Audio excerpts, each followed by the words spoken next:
Herkese salam. Bugün məşhur bir sualı paylaşacağım. Deməli, bizə cümlədə deyir ki, hansı cümlədə həm feili sifət, həm də feili bağlama kimi düşünülə bilən söz var. Yadımızda saxlayırıq ki, sözün həm feili sifət, həm də feili bağlama kimi düşünülməsi üçün orada adətən anda üstü 2 və yaxud da mamış üstü 2 görməyimiz lazımdır. Əsasən bu versiyalarda sözü həm feili sifət, həm feili bağlama kimi düşünmək mümkündür. Burada təhlil və sual fərqləri meydana çıxır. İndi gəlin baxaq görüm hansından işləyirik. Deyir ki, o işlərini gördükdən sonra rahat şəkildə yatmağı düşünürdü. Burada təsriflənməyən feilimiz gördükdən sözüdür. Sözün kökü görmək feilidir. Dık feili sifət şəkilçisidir. Dan çıxışlı xal şəkilçisidir. Deyirsiniz, dık niyə feili sifət? Çünki dık üstəgəl mənsubiyyət şəkilçisidir. O bəzən qoşmala işlənmək üçün yanındakı mənsubiyyətini itirir və çıxışlı xal şəkilçisindən işlənir.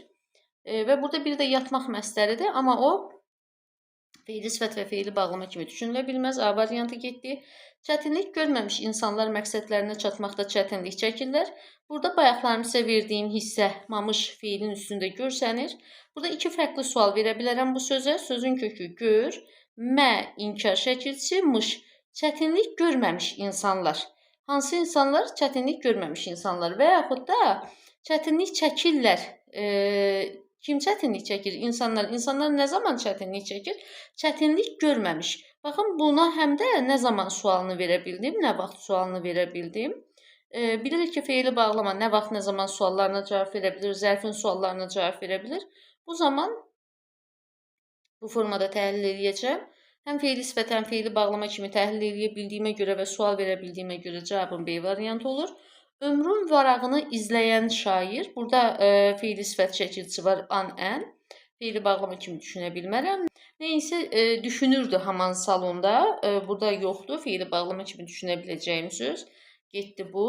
Fəqət casus kimi gəzən qanunlar. Burada da C variantındakı kimi sadəcə an feili sifət şəkilçisi var. Tarixdən silinib getdiyi zaman, burada ıb zaman şəkilçisidir. Tarixdən silinibdir getdiyi zaman. Ona görə də burada həm eyni anda həm feili sifət, həm feili bağlama kimi düşünülə bilən söz yoxdur. Qarşıda gedəndə nə düşündüyünü fikirləşirəm. Qarşıda gedəndə, burada anda bayaqlarım yazdığım hissə görsənir. Amma bunun sualı yalnız nə zamandır? Nə zaman fikirləşirəm? Qarşıda gedəndə fikirləşirəm.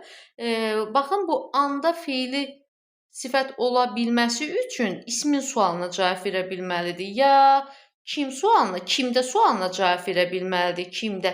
Ya da nədə sualına cavab verə bilməlidir. Ona görə ki, o isimləşmiş feili sifət sayılacaq. Burada isə yalnız nə zaman sualına cavab verdiyinə görə bunu sadəcə feili bağlama kimi düşünə bilirəm.